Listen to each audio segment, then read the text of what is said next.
Sejam todos muito bem-vindos à Central das Escrituras. Meu nome é Carlos Lucci e se você já nos assiste há algum tempo, já sabe, né? Se não for inscrito no canal, por favor se inscreva, ative as notificações, dê um joinha no vídeo se você gostou, ou um dislike se você também não gostou, não tem problema, né? E deixe seus comentários. Essas são ações, irmãos, bem simples, mas que tornam a Central das Escrituras mais acessível ao maior número de pessoas. Esse é um jeito que nós temos de compartilhar o Evangelho com o maior número de pessoas. E a aula de hoje vai ser, como vocês viram, sobre o véu do templo. E essa foi uma pergunta feita a mim por uma grande amiga e seguidora aqui do canal, a Daisy, né? E eu não a respondi, já faz algumas semanas. Então eu estou aproveitando a aula de hoje para responder a ela e a todos vocês e juntos aprendermos um pouco mais sobre a casa do Senhor. Então eu lembro que na primeira aula eu falei que um dos recursos que nós tínhamos para entender o simbolismo nas Escrituras era o Guia de Estudo das Escrituras, que se encontra no final da combinação quádrupla, né, que nós usamos na igreja. Então vamos a ele sob o verbete véu. Está escrito o seguinte: palavra usada nas Escrituras significando, daí ele lista 4 coisas. Primeiro, cortina divisória que separa as áreas do tabernáculo ou templo. Segundo, símbolo da separação entre Deus e o homem. Terceiro, tecido fino usado pelas pessoas para cobrir o rosto ou a cabeça. Ou, quarto e último, esquecimento proporcionado por Deus que bloqueia a lembrança do homem sobre a existência pré-mortal. No vídeo de hoje, nós vamos falar apenas dos 2 primeiros. O véu como sendo uma cortina que separa os ambientes do tabernáculo e do templo, e o véu como um símbolo, né, da separação entre o homem e Deus. E eu vou acrescentar mais um significado que, na minha opinião, é o mais importante. Então, para nós entendermos por que no tabernáculo da reunião, na época de Moisés e depois no templo de Jerusalém, existia uma cortina, né? Como era essa cortina, nós precisamos voltar novamente à história de Adão e Eva. Se vocês repararam, sempre a gente vai e volta a história de Adão e Eva e a expiação do Salvador. Essas são 2 doutrinas, irmãos, que nós temos que realmente dominarmos, né, se queremos entender as Escrituras. Quando Adão e Eva partilharam do fruto do conhecimento do bem e do mal, houve uma transformação no corpo deles. Eles passaram a ser mortais, ou seja, eles estavam sujeitos à morte. Eles não tinham mais um corpo vivificado pelo Espírito. Eles não tinham mais aquele grau de santidade que eles tinham antes de comer do fruto. E também houve uma mudança na consciência deles, né? Vocês se lembram que assim que eles partilharam do fruto, eles olharam e perceberam que estavam nus, né? E antes da queda, o Senhor fala que ambos estavam nus e não se envergonhavam. Então toda essa mudança, e eu não estou falando apenas da nudez, mas toda essa mudança de consciência, essa mudança física, tornou impossível que Adão e Eva continuassem a habitar na presença de Deus. Seria mais ou menos como que o nível que ficou entre Deus e os humanos né? Imagina você ter um eletrodoméstico que funciona no 110 e você ligá-lo não no 220, mas num fio de alta tensão. O que aconteceria com o eletrodoméstico? Ele explodiria. Nós já tivemos a oportunidade de comentar no curso que todas as vezes que o Senhor aparece a um mortal, né, ele, antes disso, ele estende a esse mortal, né, ou a essa pessoa, uma porção da sua glória, para que essa pessoa consiga suportar a presença de Deus. De tão radiante, de tão santa, de tão gloriosa que ela é, um ser humano morreria instantaneamente. Isso aconteceu com Moisés, isso aconteceu com Joseph Smith, isso aconteceu com Abraão. Então, o Senhor, quando viu toda essa situação, e fazia parte do plano do Salvador, e do Pai Celestial, na verdade, é que eles saíssem do jardim e vivessem a vida aqui na mortalidade. E aqui na mortalidade aprendessem, através de revelação, a voltar à presença do nosso Pai Celestial e do nosso Salvador Jesus Cristo. Então, em Gênesis, no capítulo 3, versículo 24, está escrito: E havendo lançado para fora o homem, pôs querubins a oriente do jardim do Éden, e uma espada flamejante que se revolvia para todos os lados, para guardar o caminho da árvore da vida. Esses anjos, irmãos, e essa espada, a primeira ideia que nos ocorre à cabeça, e não está de toda errada, era para proteger a árvore da vida. Mas se nós olharmos com mais cuidado a história da salvação, nós vemos que esses anjos, colocados no caminho que conduz à árvore da vida, era para proteger o homem despreparado, né, tentar voltar à presença de Deus. Porque ocorreria a mesma coisa que o eletrodoméstico num fio de alta tensão. Ele não aguentaria tanta glória.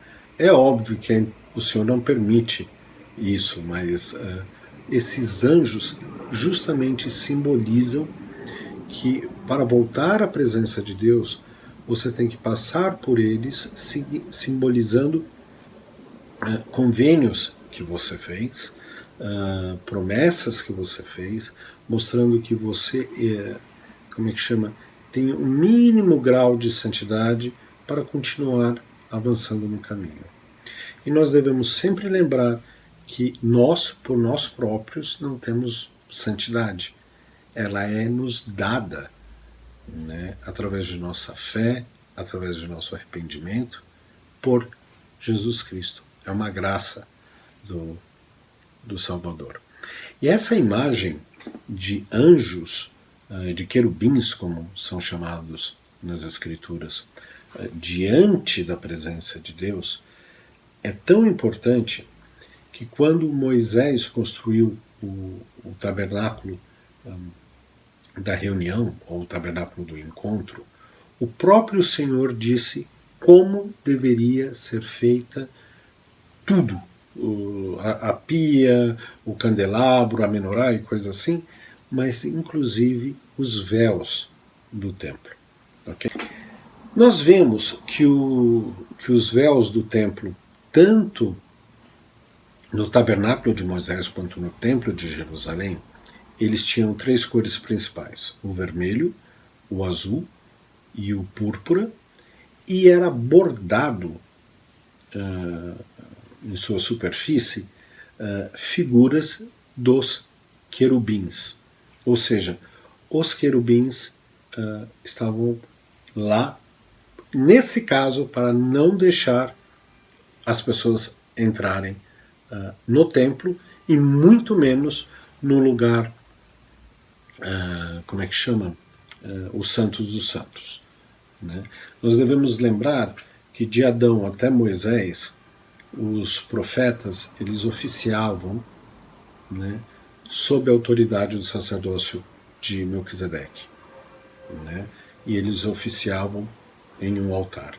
E eles comungavam com nosso Pai Celestial, eles comungavam com nosso Salvador Jesus Cristo, eles os viam como irmão de Jared, como Nefe, Esaías, que são personagens do Antigo Testamento, né?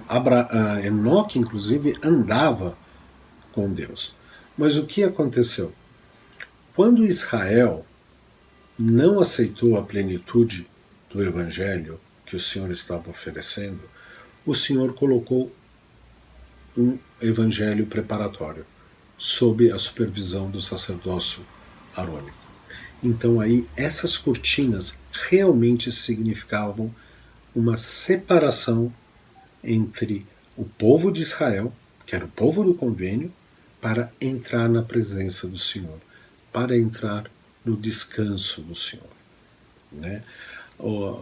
Os israelitas eles podiam ir até o pátio do templo para oferecer sacrifícios, e apenas os sacerdotes podiam entrar numa segunda parte chamada Lugar Santo. E apenas o sumo sacerdote, e uma vez por ano, poderia entrar nos Santos dos Santos. E isso depois dele realizar vários sacrifícios, passar por ritos de purificação, e ao entrar nos Santos dos Santos, ele tinha que ter uma vasilha com o sangue expiatório, né, da vítima que foi sacrificada. E aí então ele poderia aspergir na Arca da Aliança, ou no trono de Deus. Sem isso, ele também morreria.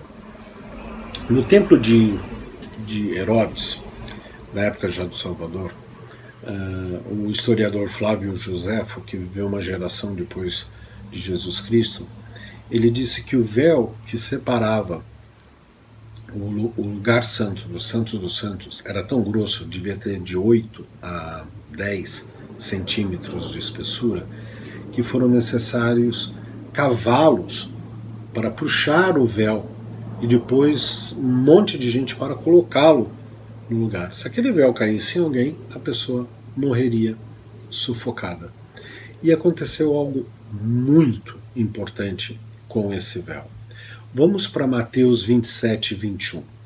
O Salvador está na cruz, ele entrega o seu espírito, ele voluntariamente morre, né? Jesus Cristo nunca foi morto, ele deixou que o espírito saísse e o corpo falecesse. Aconteceu algo bem dramático. Diz o seguinte: e eis que o véu do templo se rasgou em dois, de alto a baixo, e tremeu a terra e fenderam-se as pedras. Esse de alto a baixo, irmãos, é uma expressão que foi todo, mas também nos faz lembrar o que Cristo tinha ensinado. Eu não sou deste mundo, eu sou do alto. Então é como se o Salvador rasgasse todo o véu do templo, que tinha 10 centímetros de espessura, e falado: olha, o acesso a Deus agora está aberto. Eu sou o véu do templo. Né? E ele já tinha ensinado essa doutrina anteriormente. No famoso versículo em João 14,6, o Senhor diz o seguinte: eu sou o caminho e a verdade e a vida. O Salvador, vamos fazer uma comparação com o sonho de Lehi, ou Lehi, agora que me parece oportuno. O Salvador, ele não é apenas a árvore da vida, mas ele também é o caminho que conduz à árvore da vida. E ele diz que ele também é a verdade. No sonho de Lehi, ou de Lehi, ele é a barra de ferro que nós devemos nos agarrar. Ou seja, não apenas as escrituras, mas os ensinamentos dos profetas vivos e os convênios que nós fizemos. E ele diz, por fim, e eu sou a vida. E isso não é simbólico, irmãos. O Salvador Jesus Cristo é a vida, não apenas nossa, mas de todo o universo. Não há apenas a vida espiritual, mas a vida física. O rei Benjamim tem uma frase, em português ficou e vos dando alento para que possais viver. Né? Na tradução de Joseph Smith, no original do livro de Mormon, não é dando, ele fala emprestando-vos alento, ou seja, emprestando-vos a vossa respiração. Só esse fato de eu respirar é uma manifestação que Jesus Cristo é a vida do mundo, né? É a minha vida. Eu só consigo respirar pela graça de Jesus Cristo. E daí, tendo isso como pano de fundo, ele diz essa doutrina: ninguém vem ao Pai senão por mim. E esse senão por mim é: ninguém vem ao Pai senão através de mim. Você tem que passar por Jesus Cristo para voltar à presença de Deus. Não tem atalho, não dá para dar a voltinha para o outro lado, não dá para fazer nada. Você obrigatoriamente tem que passar por Jesus Cristo. E algo que é muito peculiar nas Escrituras é algo que o Senhor mandou a Abraão fazer, né? Um sacrifício bem diferente. Ele pediu não, né? Ele ordenou a Abraão que sacrificasse um novilho, um cabrito e um cordeiro, uma rolinha e uma pomba. Então, Abraão sacrificou esses animais, que são os animais que são usados, ou que eram usados, para os sacrifícios normalmente. Okay? Mas daí o Senhor pede algo estranho e não muito costumeiro. Eu nunca vi isso nas Escrituras. Ele pede que Abraão divida os 3 primeiros animais, ou seja, o novilho, o cabrito e o cordeiro, em 2 partes. E coloque uma de um lado, no chão, e a outra do outro lado. E as aves, não. As aves não eram partidas, colocava uma de cada lado. Né? E aconteceu algo estranho, né? Para dizer o mínimo. Né? Vamos para Gênesis 15, 17, que as Escrituras falam melhor. Diz o seguinte: e sucedeu que, quando o sol se pôs e houve escuridão, eis que um forno de fumaça e uma tocha de fogo que passaram por entre aquelas metades. Naquele mesmo dia, fez o Senhor um convênio com Abraão, ou seja, um novo e eterno convênio. Né? É disso que ele está falando. Mas o interessante é que vocês viram que passou um forno de fumaça e uma tocha. Isso são símbolos, né, que nós já vimos que Deus brilha, né, que ele brilha mais do que o sol ao meio-dia. R diz que viu uma coluna de fogo pousar sobre uma rocha. Então aqui nós vemos que o próprio Salvador, ele desce, ele tem a sua condescendência, que Nefe fala em 1 Nefe 11, de vir até a terra, passar pelos símbolos do próprio sacrifício que ele iria realizar e fazer convênios com Abraão, que só seriam possível devido à expiação que ele realizaria. E Abraão deveria fazer o caminho inverso. Ele deveria passar por entre os símbolos da expiação, ser lavado, ter suas vestimentas lavadas pelo sangue do cordeiro, ou do novilho, ou do cabrito, mas também passar entre os símbolos do corpo do Salvador, que foi literalmente moído no Getsemane e que foi flagelado pelos romanos e que foi pregado na cruz. Né? E Paulo, pensando sobre o sistema de sacrifícios da lei mosaica, e quem sabe, lembrando desse evento de Abraão, ele falou algo que para muitos membros da igreja pode parecer até novidade. Está em Hebreus 10, 20. E diz o seguinte: pelo novo e vivo caminho que ele nos consagrou através do véu.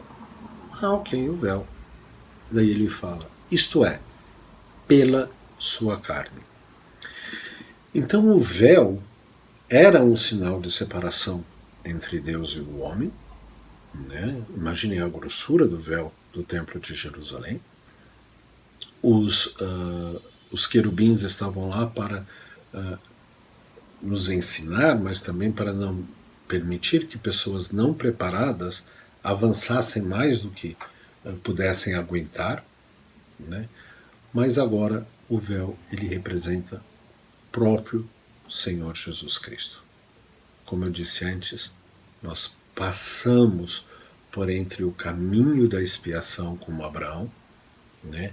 Temos as nossas vestimentas lavadas no sangue do Cordeiro, e aí sim nós podemos voltar à presença de nosso Pai Celestial, né? E o convite do Salvador, feito há 2000 anos, pela própria voz, e há milhares de anos, talvez bilhões de anos desde a pré-existência, continua válido para nós até os dias de hoje, e que está em Mateus 11, 28 a 29. Vinde a mim, todos os que estáis cansados e oprimidos, e eu vos aliviarei. Tomai sobre vós o meu jugo, e aprendei de mim, que sou manso e humilde de coração, e encontrareis descanso para a vossa alma. Entrar na presença de Deus, nas Escrituras, muitas vezes é ser referido como entrar no repouso do Senhor. Queridos irmãos, eu espero que essa aula tenha sido útil a vocês, né?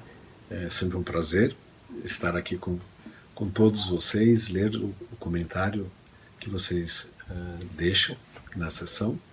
E eu só tenho a agradecer e desejar a todos uma ótima semana, e nos vemos semana que vem.